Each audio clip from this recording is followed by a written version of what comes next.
El mes de junio es conocido en todo el mundo por celebrar y conmemorar el mes del orgullo LGBT. Pero ¿sabía usted que la primera marcha de este tipo se realizó por primera vez en el Perú recién en el año 2002? 33 años después de la primera vez que se realizó en Nueva York en el año 1969. Un poquito tarde, ¿verdad? Número uno. Uno de cada 5 peruanos considera que la homosexualidad es una enfermedad. Una encuesta realizada por Ipsos en el 2019 señalaba que de una población de casi 3.300 personas, el 19% de ellas consideraba que ser homosexual era una enfermedad. Me sorprende mucho en realidad escuchar esto en pleno siglo XXI, pero lamentablemente estos prejuicios tienen un contexto y también una historia.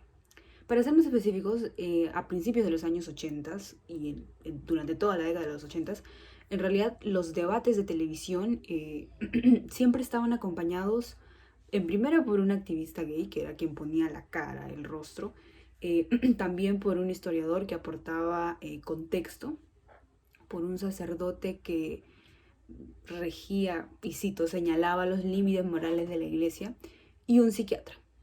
La participación de este último en realidad estaba fundamentada en lo que se consideraba una enfermedad mental y que tenía que ser abordada como tal y no existían reproches ni dudas, ¿no?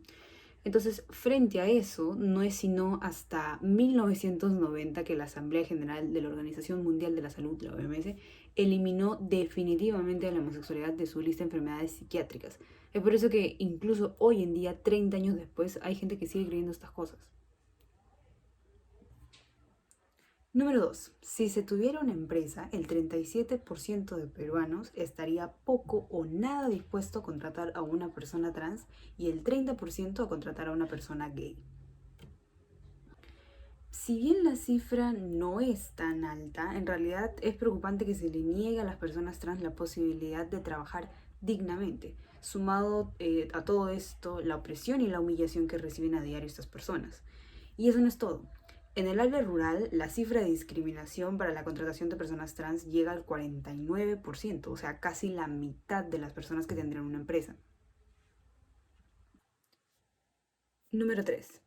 Es la comunidad que más prejuicios tiene en su contra. Por ejemplo, en esta encuesta también se revelaba que el 46% de las personas en el Perú consideran que una persona trans debe vivir confinada. Es más, y el 36% de ellos consideraba que era un peligro dejar a un niño o una niña con una persona homosexual. Ahora, en primera, no existe una razón lo suficientemente válida y coherente para privar a alguien de su libertad a menos que haya cometido un delito, claro. De no ser ese el caso, nadie merece vivir oculto y mucho menos por miedo a que las demás personas lo humillen, lo golpeen o hasta lo maten. Y por último, quien verdaderamente debería ser considerado un peligro es aquel que con prejuicios alimenta el odio de una sociedad que ya es bastante mala. Número 4. Para el 31% de las personas en el Perú, el VIH y el SIDA son enfermedades netamente transmitidas por homosexuales y personas trans, sépase transexuales, transgéneros y travestis. Otra vez nos encontramos en los años 80 en los cuales nació esta idea slash prejuicio de que solo los gays podían contraer este tipo de enfermedades. Y sí, es cierto que eran los primeros años de una brutal epidemia que terminó por acabar con la vida de más de 1 millón de personas al año. Y es en este contexto que no solamente los medios de comunicación, sino que también la iglesia se encargan de crear una campaña llena de odio, discriminación y prejuicios en contra de esta comunidad. Número 5. El 45% de los peruanos afirma que una persona se vuelve homosexual por traumas en su infancia o por malas experiencias. Este punto en realidad lo único que evidencia es que a consecuencia del repudio que ha tenido esta comunidad a lo largo de toda la historia, la ciencia, la iglesia, los medios de comunicación y la sociedad sobre todo, hayan tratado de explicarle o hayan tratado de hallar un origen a la homosexualidad.